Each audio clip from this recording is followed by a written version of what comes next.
В Hi-Fi часто происходят всякие поразительные вещи. И я сейчас не про позолоченные батарейки для пульта от усилителя, и даже не про странные видео на ютубе, в которых что угодно играет лучше чего угодно. Речь в принципе про отношение к индустрии и продуктам, которые в ней есть. Так что можете считать этот обзор референсным, потому что мы сегодня берем вот этот вот фонокорректор Fez Audio Gaia Mini MMMC EVO и на его примере показываем, что не так с этим миром и почему вы должны страдать, даже если не очень этого хотите. Поднимать пыль на полках не будем. Если вы узнаете, откуда появились фонокорректоры и кто придумал эту схему, ваш аудиофильский быт лучше не станет.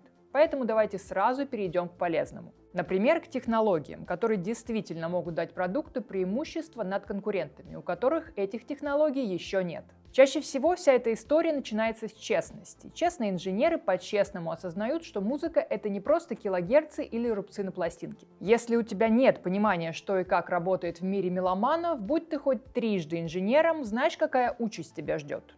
Не знаешь. Да и никто не знает, потому что судьба таких вот инженеров вообще никому не известна. Они пропадают точно так же неожиданно, как и появляются. Хоть за это время и успевают обзавестись некоторыми поклонниками, которые словно зачарованные смотрят на этот падающий метеорит. А потом у кого-то получается проснуться и выкарабкаться из этой синусной ямы за счет красивых обзоров Миши, например, снова поверив в то, что деньги никому не нужны. Все делают компоненты исключительно для того, чтобы дарить аудиофилам удовольствие. У фонокорректора Fez уже со старта есть преимущество, и вот такая вот суровая судьба вечного инженера обошла их стороной. Они по-честному пересмотрели схемотехнику и не стали ничего в корне менять. Но с легкой руки собственного завода по производству тороидальных трансформаторов сделали важное. Вместо импульсного блока питания они используют линейный, порядочный и нескромно специальный тор, который отмахивается от импульсных конкурентов, как от назойливых насекомых. У Fez Gaia Mini, даже несмотря на то, что он мини, есть свой собственный тор, благодаря которому знакомая схемотехника может взять принципиально другие рубежи.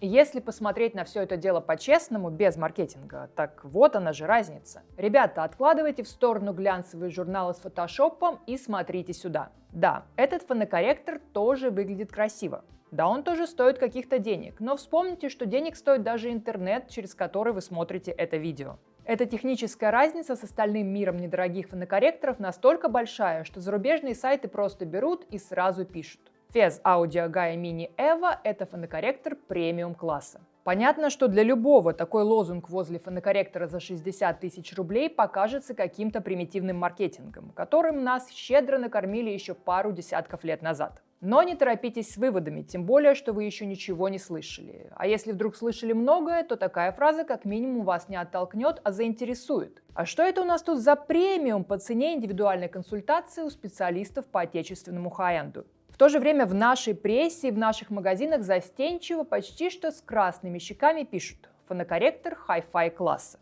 Будто если сказать про него что-то получше, то аудиофил купит и перестанет страдать. А это уже никому не интересно, потому что человек, который не страдает, больше ничего не покупает.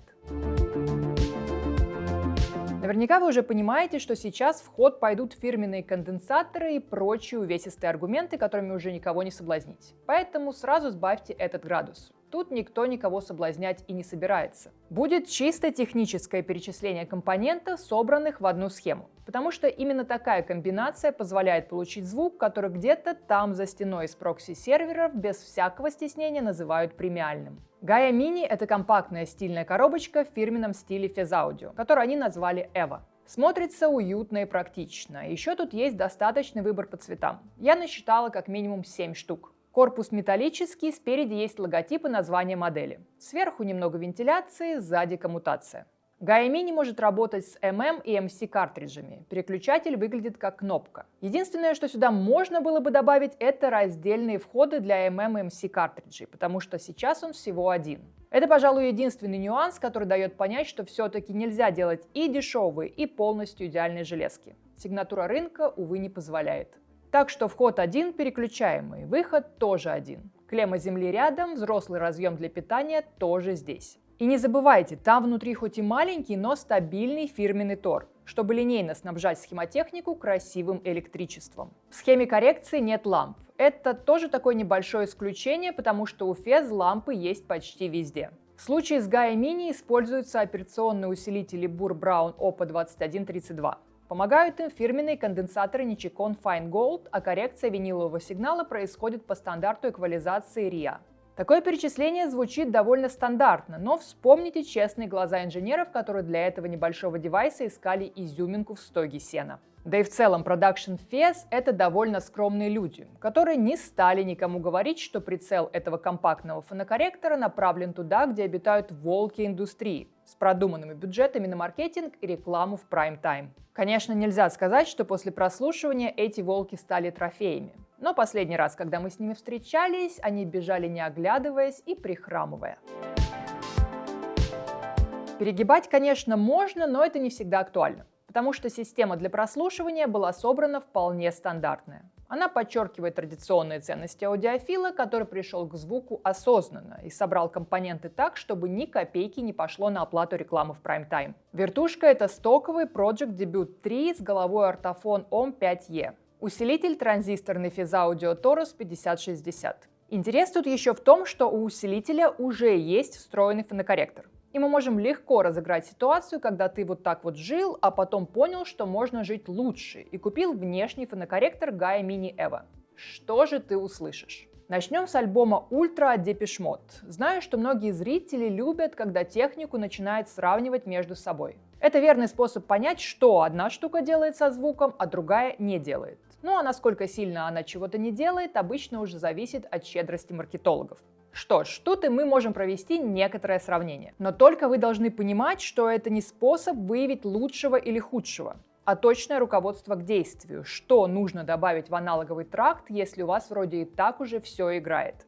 Значит, сначала слушаем фонокорректор, встроенный в торус. Да, очевидно, что это не предел мечтаний виниловода, но это будет понятной первой ступенькой. Встроенный фонокорректор будет заведомо лучше того, что бывает встроен в проигрывателе винила. Он уже дает вам и разрешение, и сцену. Но если вы любите побольше низких частот, то он работает с басом не так мощно, как хотелось бы. Он слышится аккуратным и вполне нейтральным. Сцена строится неплохо, образы средние, чуть меньше, чем вы себе представляли. Теперь переключаемся на мини. Вот тут и начинаешь верить в аудиофильские истории про то, что отдельный девайс в отдельном корпусе – это всегда хорошо. И вполне очевидно, что мини будет лучше по всем фронтам. Но как именно лучше? Представьте, что вы слушали свой кассетный плеер через наушники-вкладыши и горе-то не знали. Потому что, судя по горячим глазам зумеров, это лучшее изобретение человечества и больше технологиям развиваться некуда. Но вот у вас в руках оказался какой-нибудь Hi-Res плеер с коллекцией DSD и хорошие многодрайверные внутриканальные наушники. Вы, значит, надели на себя все это богатство, включили и поняли, что все. Это конец.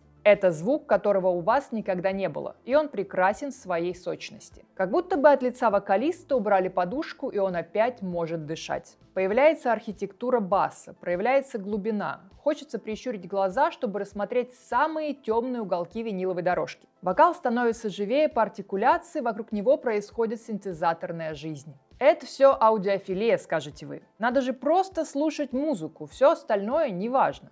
Я по факту полностью с вами соглашусь. Но только вот когда вы услышите эту разницу, просто так вернуться обратно и слушать музыку без Gaia Mini Evo будет уже не так весело. Некуда, да и не нужно вовсе от этого бежать, ребята. А то создается впечатление, что вас кто-то заставляет этим заниматься, а вы такие изо всех сил сопротивляетесь. Это железо сделано для того, чтобы проявить музыку и подчеркнуть ваш интерес, чтобы приносить удовольствие и давать реальную разницу звука до и после. Конечно, отрицать, что на этом кто-то зарабатывает, глупо. В такое время мы живем. Но что-то я ни разу не видела, чтобы кто-нибудь упрекал производителей обуви, например. Говорил, что они на этом всем зарабатывают и назло ходил босиком. Не нужно утрировать. Отнеситесь спокойно и с пониманием, если эта тема вам интересна. Апгрейд все равно неизбежен.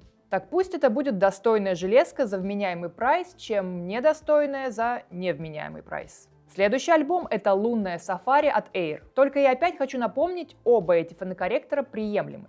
Если мы возьмем другой фонокорректор Fez, постарше, и будем сравнивать его с этим Gaia Mini, получим схожие ощущения, но уже не в пользу мини. Вот так оно и работает в этих ваших сравнениях. Иногда из-за этого запутываешься еще больше и на нерве покупаешь первое попавшееся железо, чтобы деньги перестали жечь карман. Вот от этого-то импульса я и хочу вас уберечь. Давайте уже выбирать железо, которое не только на бумаге, но и на практике дает и прирост в звуке, и другие приятные впечатления от использования. Но вернемся к звуку и немного разберем альбом Air просто потому, что он классный. Если у вас его нет, то надо, чтобы был.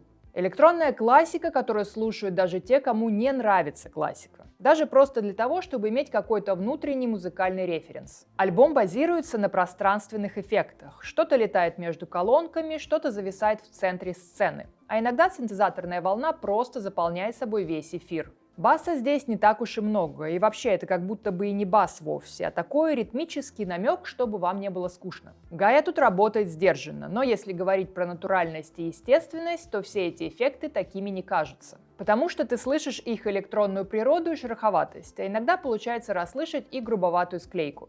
Особо впечатлительные слушатели закрывают глаза и видят разноцветные клетки Fruity Loops. В общем, упрекнуть фонокорректор реально не в чем. Разве что в такой вот откровенности, потому что импульсивно купленное железо часто начинает звучать ровно теми достоинствами, которыми вы сами его и наградили, которыми вы его оправдывали, когда начали слышать то тут, то там недостатки. Не выбрасывать же теперь в самом деле. Гая сделает по-другому. Тут звук такого уровня, что не придется ни перед кем оправдываться. А главное, вы сможете честно смотреть себе в глаза и даже чуточку похвалить за то, что такие молодцы и все правильно выбрали. Давайте уже расти в своих глазах как специалисты по выбору нужных компонентов, которые приносят радость и уверенность, а не оправдания и компромиссы. Ну а если вы реально охотник за реализмом и настоящестью, то что вы вообще забыли в аудиофилии? Или вы до сих пор верите в сказки, что хай-энд – это звучание, приближенное к настоящему живому выступлению? Открою вам небольшой секрет. Если бы дорогая техника звучала как живое выступление, ее бы никто никогда не купил. Потому что вот такая пластинка, как этот альбом Стинга, например, она отполирована лучшими ушами и руками грамотных звукорежиссеров. И будет звучать лучше, чем любой концерт. Безусловно, вживую вы получаете комплекс впечатлений. Все это накладывается на звук и в итоге формирует особенные воспоминания. Но стереосистема может сделать вам качество, построить сцену и контрастные детали, отдать в колонки натяжение бочки и даже чистый хрустальный ВС. Гаи хватает, чтобы наградить подобным этот идеально записанный альбом. Именно такие впечатления тут и важны. Ты понимаешь, что каждая нота этой пластинки оказалась на своем месте не случайно. Но как бы ни старались при записи музыканты и сам Стинг, есть тут и компрессия, и лимитеры, и ограничения по динамическому диапазону. Зная это, ты все равно продолжаешь слушать, и все равно не покидает ощущение живости. Вот ради таких альбомов, да и ради любых других тоже, Гая точно нужна. Потому что она не перегибает ни в какую сторону. Средние частоты и вокал прозрачно-плотные, но без перебора. Нет, знаете, вот этого отдельного крика, мол, послушайте, какие у нашего фонокорректора глубокие обертона. А потом ты такой приходишь домой, включаешь Стинга и понимаешь, что у Стинга отродясь таких обертонов и не было. Шкаф с хрусталем при этом согласно звенит в углу. Точно не было. Обертональная нагрузка тут не преувеличенная. Если вы привыкли к другой тональности, то переиграйте звук подставками под кабели. Ну или другим привычным вам способом. А знаете, зачем идти именно по такому пути? Потому что искривить ровную подачу проще, чем выровнять кривую. Ищите вот такую спокойную, открытую, понятную манеру, как у Гая. А если какие-то нюансы не попадают в ваш вкус, то это вы уже или к плохому привыкли, или насмотрелись других обзоров. А может, сразу и то, и другое. Так, давайте договоримся, что стерпится, слюбится не станет нашим девизом. В противном случае, зачем тогда все это нужно? Мы пришли в это хобби получать удовольствие, а не терпеть. И уж тем более странно покупать себе компонент, который потом придется терпеть в надежде, что когда-нибудь вы к нему привыкнете. Наверное, вот из таких ситуаций вышла поговорка, что аудиофил должен страдать. Но я бы, если честно, ее немного изменила. Аудиофил может страдать, но вообще не должен. Понятно, что хорошие впечатления на контрасте с плохими могут показаться еще лучше. Но это совершенно не обязательный путь к удовольствию, уж точно не единственный. Берете вот эту новую Гаю, подключаете свой винил и просто слушаете. Да, это банально, но кто вам сказал, что удовольствия должны доставаться как-то тяжело и непросто? Не верьте, это опять все про шаблоны. Просто расслабьтесь, и Гая все сделает сама. Хотите вы этого или пока еще не подозреваете, что хотите.